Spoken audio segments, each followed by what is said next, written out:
Wow, so I'm up early and I wanted to do a big push to try to get my spring garden planted. You can kind of see the remnants of the tomatoes from the freeze.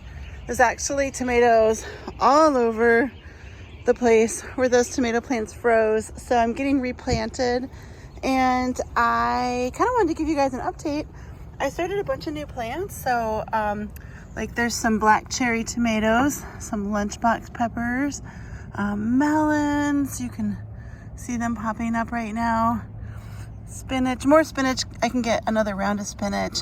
Cabbages, I can still get some more of those. Cherry tomatoes, I ran out of seeds, but then I found a red cherry tomato on the ground and I just threw a bunch of seeds in here and they're all sprouting, so I'm gonna have to thin those out. Basil, because it's the time of the year for basil. I always like how basil looks when it's popping up. I did some collards, but actually decided that I still don't like collards, and so I'm gonna plant those by the chickens. And different lettuces, hot soy, things like that. And so I did get the towers redone here. That's all spinach up at the top. I still have broccoli that of course didn't freeze. I decided to make this one into, instead of a baby greens extension kit, I decided to do the combo extension kit so I can show you guys what it looks like in videos. So it has the 16 spots for small plants and then 4 extra spots for larger plants. This so far is all green beans, and then I'm waiting for one of the cucumbers and 2 of the tomatoes to sprout, and they'll go in the bottom there. This tower, of course, all the brassicas made it. They didn't freeze, and so I just took out some of the overgrown lettuce. We ate it, gave the rest of the chickens. Here's the Piercuba Broccoli that I talk about all the time. I really like this one.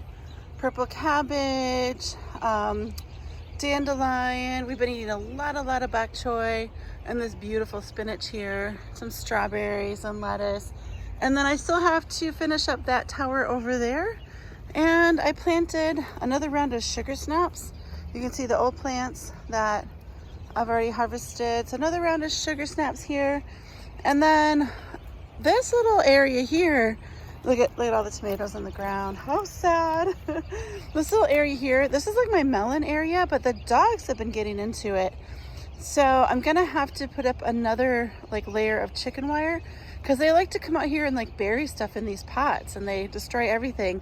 Like I had a whole pot of green onions, which normally this time of the year we're using almost all green onions for onions because I have so many, but they dug up most of them. They destroyed them. This must be cabbage. I have a lot of cabbage growing. Lemon sorrel. And a little pepper that I don't know if it's gonna make it because of the freeze. Actually, when they're like this, when they're struggling, just pull off the peppers that develop to give them the chance to really develop. Cilantro.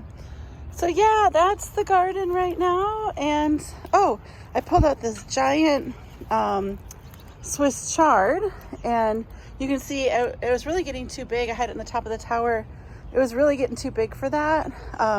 So I'm gonna bring this in and I'm gonna harvest it all and then package it up, and we'll eat that this week.